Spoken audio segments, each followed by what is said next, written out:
সকাল থেকে মুষলধারে বৃষ্টি হয়েছে কলকাতার বিস্তীর্ণ অংশে, ভিজেছে শহরতলিও।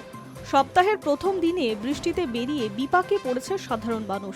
বাসে ট্রেনে চরম ভোগান্তি। সেন্ট্রাল এভিনিউ সহ শহরের একাধিক গুরুত্বপূর্ণ রাস্তা সকাল থেকে জলমগ্ন। বৃষ্টি চলবে আরও কিছুদিন।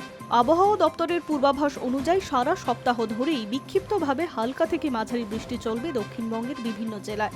সোমবার কলকাতায় বজ্রবিদ্যুৎ সহ বৃষ্টি এবং ঘণ্টায় 30 থেকে 40 কিলোমিটার বেগে ঝোড়ো হাওয়ার সতর্কতা জারি করা হয়েছে।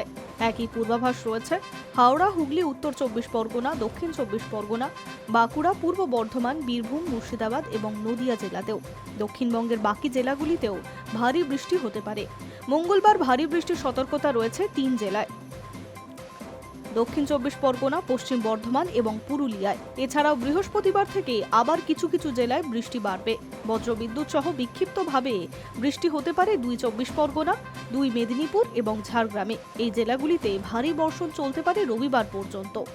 উত্তরবঙ্গে ভারী বৃষ্টির সতর্কতা জারি করা হয়েছে। দার্জিলিং, জলপাইগুড়ি, আলিপুরদুয়ার, কোচবিহার, কালিম্পং ভারী বর্ষণ চলতে পারে আগামী কয়েকদিন।